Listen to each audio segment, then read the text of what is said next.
All right, everybody, welcome to the Studying Brew episode 1188 on this beautiful Tuesday evening. It is October 21st. It is getting closer to the end of October. It is getting towards month end. It is getting towards the end of the year. It is getting closer to 2026. We are doing this free 30 minutes of study for the SIE, the 663, 26, 65, and 7. Who am I? I am the guy that runs the back office over here at KonaButterflyz, but you're not here for me. You're here for Brandy. She's got her Series 6, 63, 26, 65, and her Series 7. See what we did there? It's because all of the ones she has a license actually is the ones we help you get a pass notice. I know there's a lot of people out there who do study stuff, right? Let's just say that. And they're not even licensed in it. For instance, there's this one famous one, Solomon. Mm-hmm. None of them were licensed in it. Brandy's licensed in all these. She can tell you what's on the exam. Well, she can't tell you what's on the exam because she wouldn't know what's on the exam as per se for your exam, because that would mean the exam's compromised, and that's not true. But what she can tell you is the difficulty. She can tell you if you're going too deep with your questions. If you're going, what's that? The experience of the exam. There you go. That's the words. I don't know why you have to whisper it. Well, are we doing ASMR? No. Are we? All right. Experience. Oh, do I need to start whispering? I started thinking of Garth Brooks. Very big into whispering. Anyways, side note, ADD, right? I think Brandy gives that to me. Is it contagious? No. All right. Well, anyways, we're talking about studying. Getting back to it. Yeah, the experience of what's on the exam. When you're going and you're studying, sometimes you get lost in the weeds with, like, do I need to know more on this? Do I need to know less on this? Am I overthinking it? Overthinking is the biggest problem. Second, maybe to procrastination Inconsistency. and inconsistency. Well, procrastination and inconsistency go hand in hand usually. People who are inconsistent usually procrastinate a lot. They save that consistency to the last week, They the could last 2 be days, or the last 3 days. That's what a procrastinator usually does. they could be consistently procrastinating. Huh. But the problem is fundamentally, with it all, is that a lot of times people who are inconsistent look at people who are procrastinating and they think that they're the same people and the same way they do things. And I will give you an example. How do you get a procrastinator to get on with studying and make sure that they get it done and really get, motivated to make it happen? Set a deadline. Set a Or deadline. have the deadline. Not pretend deadline, but have the But deadline. in this situation, what is our deadline? The exam. The exam. So, like, if you're a person who procrastinates and pushes things off, what is our advice? Set a date. Because that, if you don't and you're a procrastinator, that goal line keeps moving farther, farther, farther, like every month, every week. That's when you have people that have been studying for a long time. So, like, sometimes when people say, "Oh, I've been studying for 2 years," the reality of it is they have not been studying for 2 years. They've been moving the goal line for 2 years, and they've been dabbling for 2 years, not studying. They've been dabbling, meaning they pick up the book here and there. They'll get good at it for 2 or 3 days, and then it goes away, and then they come back and they dabble. They just stretch it out way too far beyond because they're procrastinators. Well, and the reality is, guys, if you don't have a deadline, there's nothing to procrastinate. You're just not doing. You're just not going to do it. You don't take it serious. You're just not going to. So that's why we say, yeah, you need to go set a test date. Mm-hmm. But a person who is inconsistent will see somebody and get that advice that, oh, I need to go set a test date. It becomes all their focus too. But what is the problem when you are inconsistent and you have a test date? It becomes expensive. It yes. The difference between a procrastinator and somebody who's inconsistent is that the procrastinator will work really, really hard those last few days because they don't want to do this again. And if you're a master procrastinator, most of the time, not all the time, you could probably pull it off because you know how to work under that pressure. This is an inconsistent person. this is where I was trying to go with this. Inconsistency and the procrastinator. The inconsistent person sees what the procrastinator's advice was. What do they go do? Go set a test date. What is the problem with that when you're inconsistent and you just automatically go set a test date? You're not prepared usually by the time it gets down to the when it leads to what Brandy was saying. It isn't really motivating to you. It's not something that makes you move to go get that thing done because you're going to be inconsistent all the way to the end. And then this is the famous words that I get from every single person who's inconsistent, who scheduled an exam anyway, even though they weren't going to be consistent the entire time, and they weren't consistent the entire time. They did not really anybody's plan at all, let alone ours or anybody else's. This is what they always say. Well, I'm just going to go and see what happens. I'm just going to do it anyway. Just what the heck?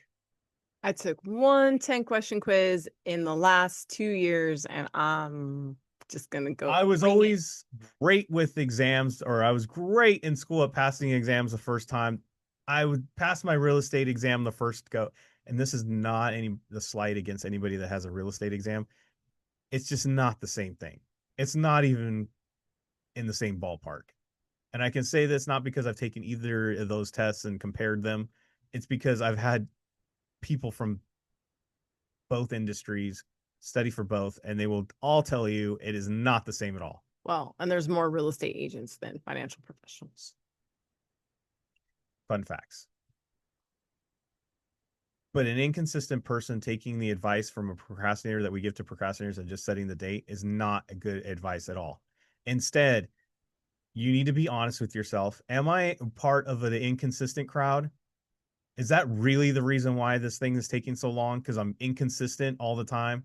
Something, whatever. Look, I am not going to go and I'm not going to field emails, or I don't want you to go on the defensive side of it. But just be honest with yourself. Is everything taking priority over this goal? Is everything taking priority over you getting the studying done that particular day, that hour, all the different things that you need to get done to get this goal happen or make this happen? Are you constantly putting other things in front of it that causes you inconsistent? Or is it the fact that you just really hate it and you have the wrong mental attitude and you're in that negative space, and that leads to you being inconsistent because it's just like going to the dentist to you? Or you rather just like, you'd rather drop a weight on your foot than studying. And some people might see that as extreme, but there's literally probably somebody that's hearing my voice going, yes, I would rather drop a heavy object on my foot and feel the pain than to go sit there and study. I hate studying so much. But so is it a negativity thing? Is it always putting things prioritizing things over it? Are you not a very good planner? Are you really bad at planning things? You don't carry a planner, you don't put anything in a calendar, you just go by the memory of your brain. Oh yeah, I was supposed to do that today. Are you one of those people? When you're inconsistent and setting a date already, it's usually not a good combination. So if you're one of those people, and you have to be honest with yourself, if I am an inconsistent person, the best way to do it is be consistent for how many days? I'd say 10 to 14. Every day.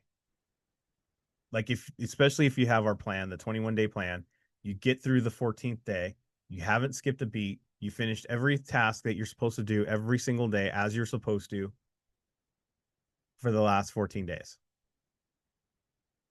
That means you're in it. The worst thing you can do as an inconsistent person, once you set that routine and you are being disciplined to get it done, is to stop. So if you are that person, set yourself up for success by being disciplined on the most smallest way, build up on it, and just keep going at it for 14 days straight. And then go set your exam date. Because I feel at that point, we can keep that routine, especially if you're doing Kona. I don't know how it would work with anybody else's, because I think Kaplan has like I don't know, what is it, like a 19-20 week program? I don't know. It's forever. That's all I know. It takes people months to get halfway. But if you have the Kona plan and you're 21 days in, you're nearly there anyway. It's just another week of focus and you're there and you're done. At least to the point where you're going to have at least a solid attempt at the exam if you're doing it that way and being consistent with it. So I say these things not to attack anybody, but to be realistic, to set yourself up, to set you guys up for success. So that way you can get that pass notice. But I know it's a catch all for a lot of people to just go set an exam and they just like, why didn't I pass this time? Because it's not the plan for you. Can I add one thing? Sometimes we have other people in our, Managerial circles. yeah, there we go, who push us out of our comfort zones and tell us to schedule the exam in X amount of days. Right. Be real with you. Be slightly uncomfortable, push yourself a little bit. But if you know that with your daily routine that you have now, work, family, friends, whatever else you guys got going on, that you realistically cannot study 4 or 5 hours a day for 5 days, do not schedule your exam in 5 days. If you've never studied for these exams before. Does that make sense? To go cold turkey. No, that's a stop. To go completely from a blank slate to putting in that much time. Now look, if y'all don't got a busy schedule, like you're just entering in financial services, this is all you're doing, then by all means, 5-7 days might be good, right? But you got to be real with what's on your plate and your study habits before you can do something that aggressive. Don't set yourself up for failure, set yourself up for success. Say, hey, 5 days, a little too much. I can maybe do 10. That's still pretty aggressive, but it's doable. Does that make sense? You just got to put the right mindset behind it. 5 to 10 days for what? If somebody's pushing you to get this done a lot faster than you want to. Brandy's saying to do that because it's your manager. I'm saying you have to be honest with yourself, set yourself for success. I honestly, if it's a managerial situation where you're not going to get fired if you don't do exactly what they say, and when it comes to this, I would set myself up for success and do it in 14 days, set my exam. I mean, sometimes the pressure of the way someone else wants to do it, it's not gonna, it just it just doesn't solve the problem. It The puts problem, unnecessary stress on you. it's not going to solve the problem. That's not the problem. The problem is your daily discipline, to be honest with you. And if I could correct anything for any of you, 75 hard was amazing for me. I'm correcting a lot of self-discipline issues. I know a lot of people think it's a weight loss thing. 75 hard was amazing on just self-discipline. That's all it was. It's just self-discipline and getting something done every day. Talked about that the other day. Yeah. And it's self-discipline it solves inconsistency, procrastination, instant action, deadlines. We could go all night on these two topics. It's what we deal with on the daily all the time.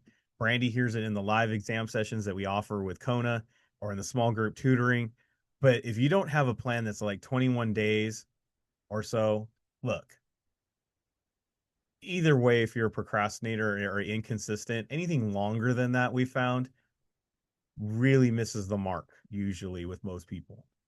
Because if you're a procrastinator, you need to get through something really quick before you don't care. I don't know how to say it. You love the pressure. You like the exam date set. You like to get through stuff. 21 days is great.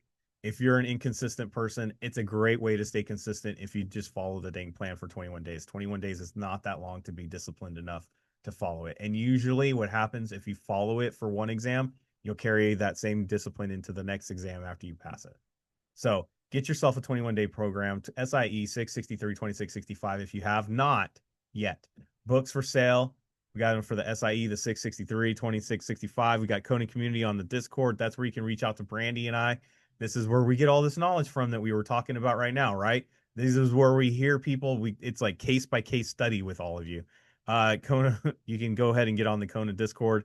Contact us at 951-290-3077. Give us a call, give us a text, KonaButterflyz@gmail.com. Scan the QR code, hit the links, it's all there. Tomorrow, we do not have live sessions tomorrow during the day, and Brandy probably doesn't have the graphics in it, but we have some cancellations this week. So tomorrow day, we are not going to have live sessions. And then studying brew, this is tomorrow night will be the last studying brew of the week. So normally we do it on Thursday. We will not have the studying brew on Thursday night. And then there will be no day sessions on Friday.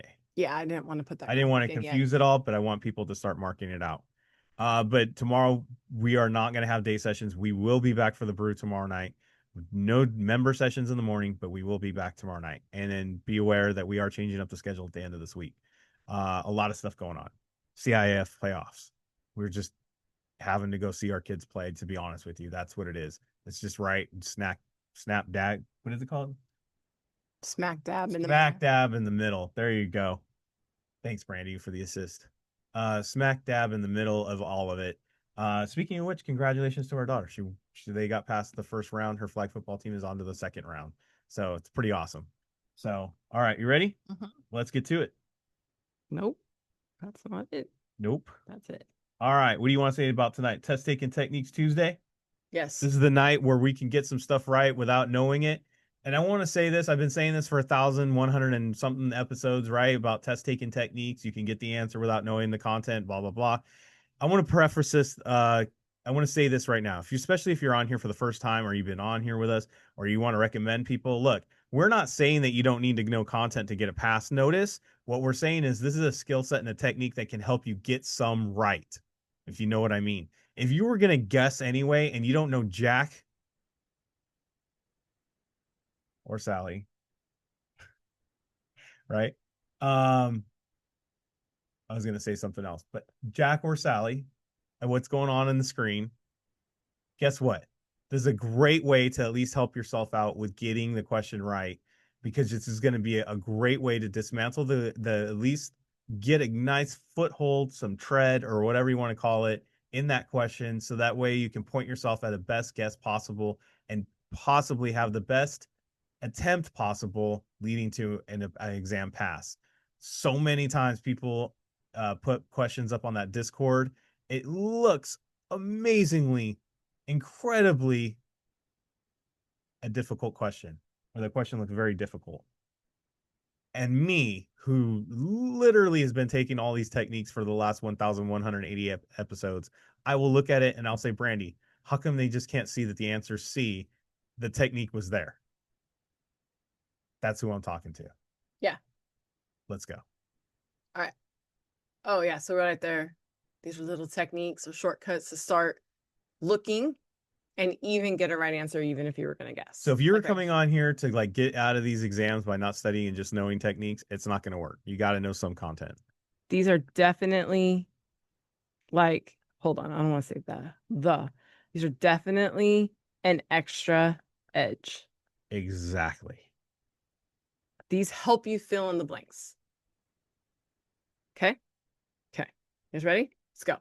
So I have the yield to maturity, the current yield, the yield to call, or D, the coupon rate or nominal yield. So exactly, D has an or. That's it. Yeah. It's the only one that mentions a rate. Yeah. And if you fell asleep during the seesaw explanation, as most people do, and it's got you not knowing what anything is, this is great. Exactly. Because it says corporate bond stated yield at the time of issuance. The stated yield is also known as I look at the word stated and it works with nominal and it has that or there. I'm just going to pick it. It's the only one with two choices in one answer. And stated, nominal, there you go. Guys, look, I'm going to say this. If you guys ever wanted to check my work, check my work. This is all backed up by content. I swear to you. Boy. Okay. I have all of these words, right? Current yield, coupon, yield to maturity, all this, right? So what I did, guys, is I noticed the very middle. Now the very middle, higher, oops, higher, lower, higher, higher. This is the only one different. It's the only one different. And I said, you know what? I'm just going to take the risk. Just going to click on it. And what do you know? I didn't even read the question. You didn't even do a seesaw. I didn't. I didn't read the question. I just looked and I went, oh, thank goodness it was right. That's what I do. Like, look, I'm going to be real with you guys. When I pull questions, I look at them exactly like this. And I said, I'm going to get this answer right based purely on the fact it's the only lower. And then I close my eyes, I click on it and I go, please be right. And I look and I'm all sweet. See? Techniques one for tonight. Yes. That's how I do it. And I'm going to say this. Have there been times where I was like, oh, probably should have read that question? Rarely. Right. But if you're covering your eyes and you're not looking and you're not even looking at the question, that's pretty dang good. You see what I'm saying? All right. Next. Yeah. If you don't know any of that stuff, reading the question doesn't even matter. It might as well be in a language you don't speak. Exactly. Exactly. So go ahead and draw it out. You know I'm right. Okay. Exercise some rights and sell the rest. Ooh, and. Sell some rights and let the rest expire. Ooh, there's another and. Okay. That technique is not going to work. So we're not going to do the and work, right? Sell those rights for a portion of their value. No and. Purchase 125 shares at double the discount. Again, it was one of those ones where I just said, look, I'm not feeling it. It's one answer choice that has D with the number. A number. So I clicked on it and it was the answer. Stock rights, dude, guys. I like when I saw this question, I was like, I have no brain power right now. No brain power. It was a busy night at the nacho stand. So I just picked it and it was the answer. All right. Supply and demand, vote of the stockholders, company's financial condition, board of directors. So I looked at this again and I said, well, okay, that has an and, right? Yeah. Taco Tuesday. Should have had tacos. That's all I'm saying. Right. And then I just confirmed the question. Value. Oh, hold on. Market value. Don't we know that all value is based on supply and demand? It's the only answer choice that has an and it fits. And that's not securities vocabulary. Boom. Boom. I'm gonna go click, click, boom. Just kidding. I feel like our kids are legit. They know there's only 3 ingredients to a good taco. Inside. Meat, cilantro, onion. What else do you need? So I got an only. I have an only. I have a not and a both. So I said, okay, it's probably one of those, right? It's one of those. It's B or D. It's not or it is. And then I looked and I'm all, well, that one does say and. So I just went and I confirmed it in the question. And I kind of just looked at the numbers real quick and it said 2 and it said 9. And I was like, that's a lot. That's a lot. Plus, that's a confusing one. Both Mr. and Miss Smith are considered control people. Neither Miss or Miss Smith is considered a control person. That one's weird too. Neither Mr. or Miss, right? And then there one's and Miss. I would have gone with D. Yeah. That's too much in my brain. Exactly. B would looks like they were avoiding saying and. That's what that looks like to me. Maybe. All right. I got 760, 100, 300, 600. 100 is the lowest. 760 is the highest. 600 is the third. I saw this question was an options question. I clicked on D. It's the answer. Third is the best. Third is the best. Somebody's studying for her MLO right now, and she said, Brandy, I've been doing your third highest. It's working. It's not 100%, but it's working pretty darn good. Hey, on the questions you don't know anyway, what do you got to lose? And that's exactly what she said. I was going to guess anyways. So why in the heck not would you do this? You have 3 chances to be wrong if you're just going to guess. Yeah. Why don't you right? have a strategy to that guessing? Exactly. Put a strategy behind it, and you'll be like, dude, that's a smart guess right there because it's third. That's what all the smart people do. That's right. Oh, shoot. Speaking of smart, we're done. That was all We did six. it. See how quick the medicine goes down. And if you're a person who just doesn't like quizzing, doesn't like doing this stuff, that's an example of how much fun this could be. Because when you get frustrated with these questions and you don't know anything about it anyway, do a technique. I'm gonna challenge y'all. I'm gonna tell you guys this. If you guys really want to have fun with these techniques, take your next 10 question quiz and make it a game. And all you do in there is try to find a technique and try to answer the answer. Try to answer it based nothing but technique. Try it. It's You're a drill. you're gonna start having fun with your quizzes. I promise you. It's just a drill to have fun. Mix it up. Have fun with it. You know what I mean? If you guys played sports, coach didn't always do the same thing all the time. He'd do like these fun drills, or she'd do these fun drills, and then it'd make you have a love for getting better, for developing. Oh, we're making a game out of getting better. Try it. Make a game out of getting better. Things only have to suck if you make them suck. Don't do that to yourself. And if you guys don't like your score, don't hit submit. There you go. Quiz ain't gonna hurt you. There you go. There you go. All right. All right. Just a reminder, we have no live sessions tomorrow, but we do have the Studying Brew tomorrow night. I know that's confusing. No member sessions in the morning and afternoon, but we are back for the evening for more 6 questions in a row, as Brandy likes to call it, meaning she's just going to take an exam, go with the first 6. She leaves the little number counter up there so you can see there's no cherry picking. She's just going to break them down with a little bit of content, a little bit of technique, just the way we want you to do it. All right, so we're going to do that tomorrow night. Until then, everybody, stay safe out there. Wash your hands. Don't touch your face. Don't touch your friend's face. That's all I know. Keep the positive mental attitude. PMA. Everybody have a great night. Thank you all so much for being on. Super, super appreciate you. Practice these in your quizzes. I promise you'll have fun. We will see you guys tomorrow night. Have a great one.